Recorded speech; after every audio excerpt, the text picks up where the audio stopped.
অনুষ্ঠান বাড়ির আড়ালে বেআইনি অস্ত্রের কারবার, ঝাড়খণ্ডে অভিযানে কলকাতা পুলিশের এসটিএফ, ঝাড়খণ্ড এটিএস এবং কলকাতা পুলিশের এসটিএফ এর যৌথ অভিযান। অনুষ্ঠান বাড়ির আড়ালে গুদাম বানিয়ে অস্ত্র কারবার, উদ্ধার হয়েছে প্রচুর অস্ত্র, সরঞ্জাম এবং নগদ 1 লক্ষ টাকা। বোকারোর ছবি আপনাদের দেখাচ্ছি। অনুষ্ঠান বাড়ির আড়ালে এভাবেই বেআইনি অস্ত্রের কারবার চলতো, এমনটাই অভিযোগ সামনে এসেছে। ঝাড়খণ্ডে অভিযানে কলকাতা পুলিশের এসটিএফ। পার্থপ্রতিম ঘোষ আমাদের প্রতিনিধি এই মুহূর্তে আমাদের সঙ্গে রয়েছেন। পার্থপ্রতিম, বিপুল পরিমাণ অস্ত্রের ছবি আমরা দেখতে পাচ্ছি, ঠিক কি অভিযোগ? দেখো, তুমি দেখেছো এই রাজ্যে এবং কলকাতা শহরে বেশ কয়েকবার কিন্তু এই অস্ত্রের উদ্ধারের মতো ঘটনা ঘটে, কার্তুজ উদ্ধারের ঘটনা ঘটে। তাদেরকে জিজ্ঞাসাবাদ করার পরবর্তীকালে তাদের কাছ থেকে যে ইনপুট পাওয়া গিয়েছে যে অস্ত্রগুলো আসছে কোথা থেকে, সেই মতোই কলকাতা পুলিশের এসটিএফ কিন্তু সূত্র মারফত জানতে পারে যে এই অস্ত্রগুলো ঝাড়খণ্ডে কোনো একটি জায়গায় বানানো হচ্ছে বলে।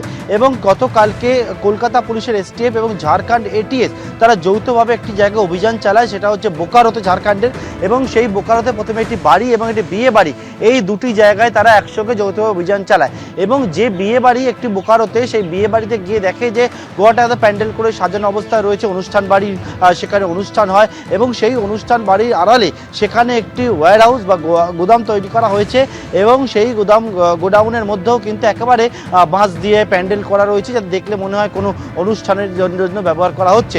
এবং সেখানেই হাতে নাতে একেবারে কলকাতা পুলিশের এসটিএফ এবং ঝাড়খণ্ড এটিএস তারা পাকড়াও করে দুজনকে, এবং যারা সেখানে অস্ত্র বানাচ্ছিল।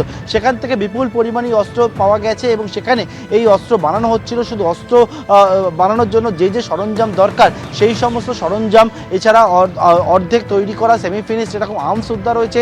পাশাপাশি প্রায় 1 লক্ষ টাকার নগদ সেখান থেকে উদ্ধার হয়েছে। এবং দুজনকে পাকড়াও করেছে এসটিএফ এর গোয়েন্দারা, সেখান থেকে গ্রেপ্তার করেছে।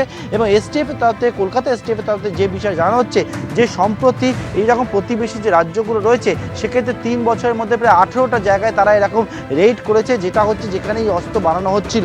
এবং এর আগেও যেটা গোয়েন্দারা যে বিষয়টা জানাচ্ছেন, যে তারা দেখতে পাচ্ছিলেন যে সাধারণত বিহারে মুঙ্গেরে এইরকম অস্ত্রের হাব তৈরি ছিল, সেখানে অস্ত্র বানানো হতো।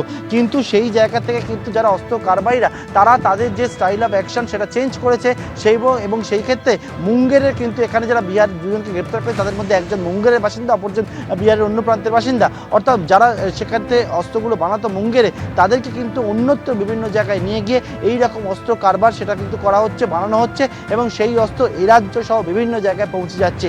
এই রকম কিন্তু পরপর যে গ্রেপ্তারি, অস্ত্র উদ্ধারের ঘটনা এই রাজ্যে, সেখান থেকেই পাওয়া তথ্যের ভিত্তিতে কলকাতা পুলিশ এসটিএফ এবং ঝাড়খণ্ড এটিএস এর এই অভিযান, এবং সেই অভিযানে কিন্তু এই সাফল্য এসছে এবং সেখানে দুজনকে পাকড়াও করা হয়েছে। এবং বিয়ে বাড়ির আড়ালে এই অস্ত্র কারখানার সেটা কিন্তু হদিশ পেয়েছেন গোয়েন্দারা।